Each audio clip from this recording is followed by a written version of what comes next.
Alright,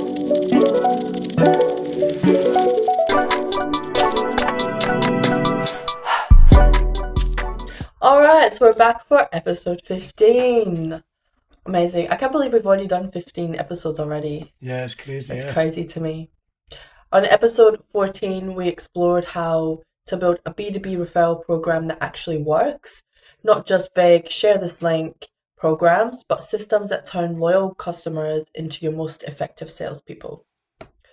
That conversation set the stage for this one, because referrals are just one powerful way to grow without spending big money. This episode, we're going to take it further and really understand what do you need to do when every dollar matters, but you still need the results. So this is what we'll be understanding in this episode. Yeah. I mean, the thing is, let's be honest, Chloe, whether it's our own ad budget or our clients, everybody's budget is always tight as it can possibly be. So when we are spending budget, we see any budget as our own budget, making sure that we get as much ROI out of that budget as humanly possible, irrespective of how big or small that budget is. Yeah. But there's a big myth that larger businesses with bigger budgets equals kind of they get better marketing, and they probably do have better marketing opportunities because they've got the budget there to do that. But that doesn't always reflect on what's delivered with that budget. Yeah. And I think when you go. And your return on investment as well, because even though you have this large budget, if it's not done strategically and not put into the places where you need it to be, you could just be wasting money for the sake of having it. Compared to having a small budget where you're focused on where the money's going, how it's being used, and your return on investment. That's right. And really, limited resources tend to force clarity and innovation. What I've kind of found over the years working with the larger organisations is they seem to chase every shiny object that comes into, and every trend that comes in. And at the minute, AI is the biggest trend and how that's affecting SEO and things on LinkedIn. So every man and their dog seems to have turned into an AI expert overnight. And believe it or not, I mean, I actually do believe that a lot of companies, large and small, should be investing in AI to help with efficiencies and things in the business. But that doesn't necessarily mean that you need to push 100% of your budget into AI and hope that this new shiny object is going to yield the results that everyone's looking for. Yeah, I've definitely seen that. Even in the short 5 years that I've been doing this, there's been a lot of people that I've seen that have just chased the next thing, rather than focusing on the long term. That's right. And the thing is, a lot of the larger companies, they end up with a kind of bloated ad campaigns, overproduced content, and you know yourself, even from like TikTok and that, what they're looking for is that realness, that engagement that feels real to the people that are actually watching it, so they can actually connect with them, Yeah. And I'll tell you something else. They also seem to jump on like expensive software, and you'll find as well that when, and you've seen this yourself, where you go into an organisation and marketing have got their own CRM, and sales has got their own CRM. They're not unified. They're working in their own siloed departments, and it's just a complete waste of budget. Yeah. And I've also seen that sometimes smaller teams with leaner budgets have that hidden advantage of agility. You can move faster, test more creatively, and focus on what actually works rather than just spending money for the sake of it. Yeah, so it's not about spending more, it's about spending smarter. Yeah, definitely. With the budget that you've got, Yeah. And there's lots of different ways, that you could create a high impact with low cost. So you've got content repurposing, so you don't just start from scratch every time you're gonna post something, you know. You can turn a single podcast into a blog post, quote graphics, audiograms, carousel posts, a newsletter, and you're multiplying output without multiplying effort. That's right. And and that builds brand authority and consistency as well without even spending, money on new creative every single week. That's right. Obviously, a lot of smaller B2B organisations might not have that expertise in house, depending how obviously large, if they've got a team that specialise in this. So it's actually getting to that point where you can repurpose the content, which is always difficult to begin with. But once you're on that gravy train, if you like, of content production, repurposing is definitely a way to stay ahead. Yeah.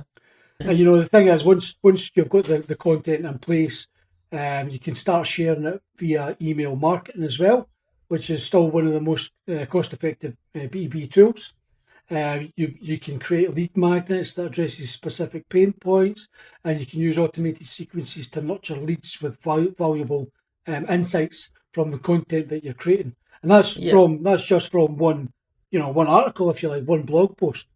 And although the cost is low and it can be well done, it becomes a machine for engagement and conversion. Yeah. And then you've also got like LinkedIn strategies. So, build authority by posting consistently from both your brand and personal pages. And we can see that. I wouldn't say I've been doing that much from my personal page, but from the brand page, we've been posting consistently on there. And you can start to see the followers increase.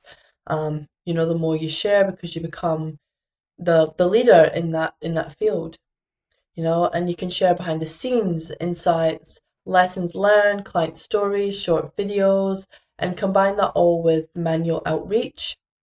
And then you're connecting with decision makers and starting that real conversation, not just a cold pitch. Because there's nothing that I know anybody on LinkedIn hates more than a cold pitch, Well, it happens every day. I mean, you get especially DM'd constantly.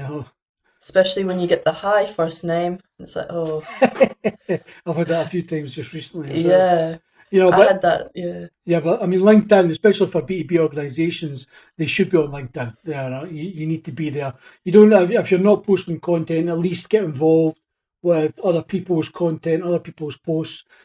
Start to get yourself seen there. Start to engage with posts and other people. Just start building real relationships. mm, It's a high impact thing. You'll certainly get more from the likes of LinkedIn because that's what people use it for than what you would say on Facebook, and as for instance, yeah, which can sometimes be a complete. Well, it's not a complete waste of time. I mean, we do get visits, but there's not in terms of engagement. There's not really much there.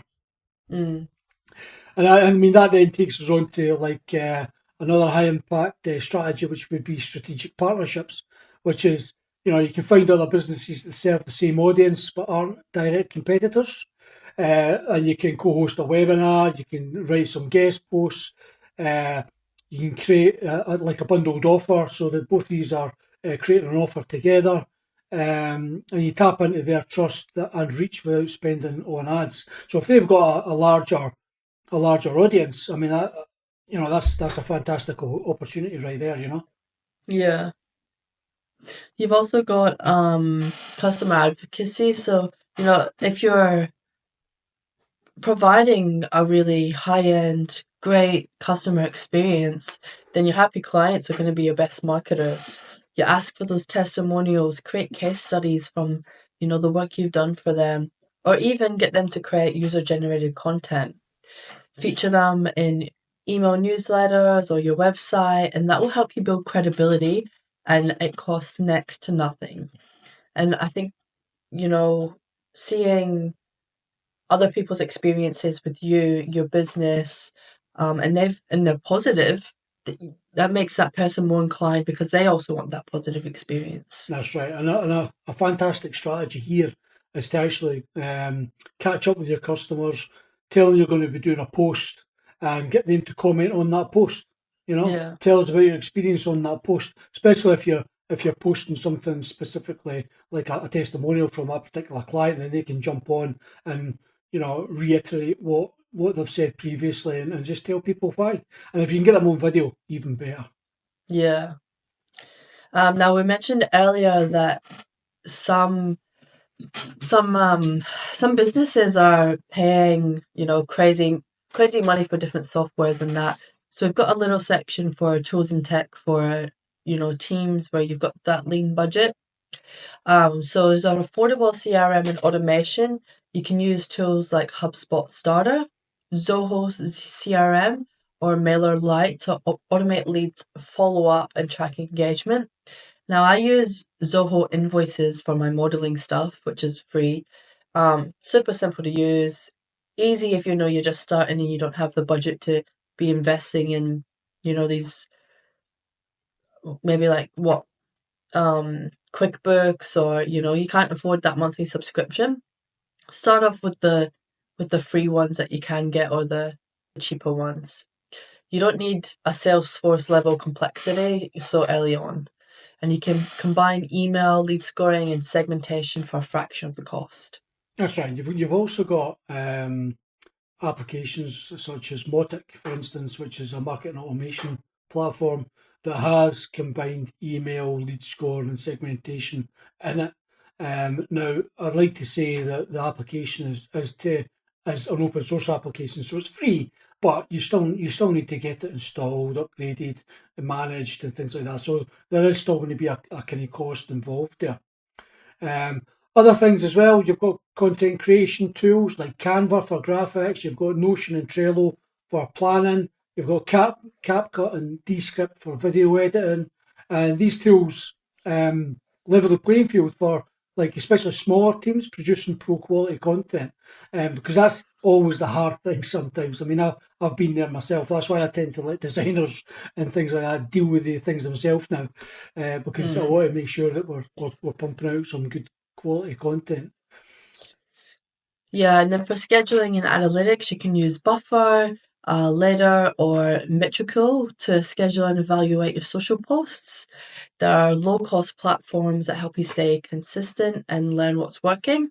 So they have simple dashboards, but it does help you make things and get things done faster. That's right. So they're all low-cost things that you can start off, at the start, or if budget is tight, you don't always need to have the most expensive software out there, but the software does need to be good, does need to be protected, and you do still need to do your research, because as we've mentioned earlier, for like say website, if you're using WordPress, that's available to anybody, and does have quite a lot of hackers on there, which we've seen from some clients who've moved over. And, Um, and I would just like to say, though, Chloe, just as a reminder to the listeners, that we're actually building our own application, which is what our website is built on. And basically, what the plan there was to build an application where you just have one login. And when you log in, you've got your CRM, you've got your sales tool, you've got your website, you've got integrated AI, you've got your email marketing automation. mm, You can create your brand strategies with your brand voice, brand position, and everything taken into the account. We've got other integrations that we've got coming, which include things like HubSpot and Google Analytics, Google Search Console, um, Google Business Profile Management. So that's all managed from admin. And we've got a lot more integrations coming. And the whole point of us developing that was because as our own business was growing and we're starting to harness the a lot of these different productivity tools and tools that you need like CRMs and things like that. The cost of these things was just going crazy. It was just getting out of mm, hand. So being a software engineer, I thought, you know what, let's just build our own, make it our own, and make it work better than some of these ones where you're kind of limited by what they provide for you. So yeah, when you've got complete control over the application and every single line of code and the cloud infrastructure that it sits on, life is much easier for us. So we'll be launching that as a software as a service just shortly. So if you're listening in and you're interested, let's catch up on LinkedIn and keep in touch. yeah. Now, when you also have lean budgets, you also need to be strategic on where your time is allocated. So you need to spend time where it counts. Now, if you don't have large budgets, stop trying to be everywhere. You need to be where your customers are. So you need to start by identifying where your buyers spend most of the time and show up there consistently. Once you start bringing in more clients and your revenue's increasing, then you can start looking at even getting specialists in, so an Instagram or Meta specialist, a TikTok specialist. They can work cohesively to get content out, and then you can be everywhere. Right. I'd apply the 80-20 rule. So figure out which 20% of your marketing is driving 80% of the results, and double down on what's working, and then cut or just pause the rest for now and wait till you have those specialists in. And then also, you need to be measuring what matters. Are you booking more discovery calls? Are you increasing your reply rate? Are you, with your marketing, are you increasing leads and they're not converting? Why are they not converting? You need to understand that and stop getting distracted by vanity metrics. That's exactly right. I'll tell you, this is another reason why our application that we're building will have role-specific dashboards, so that when you're dealing with SEO, you've got the SEO dashboard and you get an overview of exactly what's happening in the SEO landscape. When you're working in social media, you've got the social media dashboard, and that will actually be able to tell you you know where when you're talking about this 80-20 percentage rule, what's driving most of the revenue or most of the visits and most of the engagement and things like that. And in fact, we're going to take that a lot further and provide things like a CMO dashboard and a CEO dashboard things, so that it actually provides the right information to that particular role within that business. And it might be the case that the CEO will want to see all of that, and that's fine and dandy. But this is another reason why, in terms of the time allocation and where you're spending your time, especially from a small team, that it's good to have these dashboards in place so you can get immediate, instant updates of what's happening now. Yeah. So we have some real world examples as well. There was a SaaS company that bootstrapped their personal LinkedIn to grow their brand, posting value-led content daily and using comments to drive traffic to a free trial. There was no ads, just time that was invested in consistency. You also have a service-based business. So there was a boutique B2B consultancy built a lead pipeline using weekly thought leadership emails and networking partnerships. They managed to close high-ticket deals without any ad spend.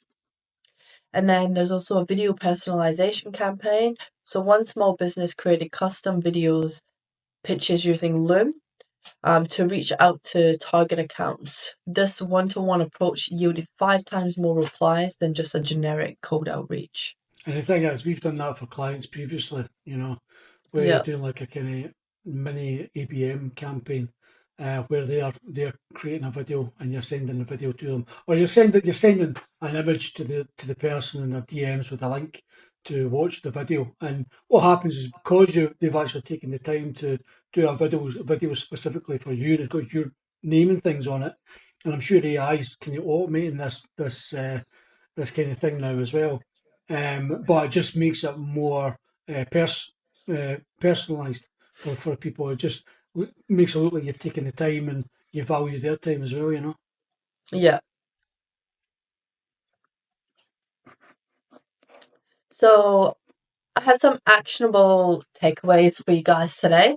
I want you to go and audit your spend and strategy. What can you stop doing and where can you reinvest that money elsewhere? I want you to choose 1 to 2 high return on investment, low cost strategies. For example, LinkedIn content and email marketing. Go deep inside of broad. Track one key KPI. So focus on the pipeline growth, demo bookings, or MQLs, not the likes and impressions. While the likes and impressions are great because it gives you that ego boost and self validation, it's not making you money. And remember, creativity beats capital when you're consistent. Awesome. Do you have anything else to say today? No, just probably that if the listeners do take action on the actionable takeaways, if they can do whatever they're going to do, and then get back to us, just drop us a DM, drop us a comment somewhere with what you're doing and what the results were. That would be fantastic. It'd be really good to know how people are learning from us. Yeah. In episode 16, we'll be exploring why silence isn't neutral and how B2B brands can and should speak up in moments that matter to build trust, relevance, and lasting impact. All right. Awesome. Awesome, guys. We'll see you in the next one. Bye. Bye.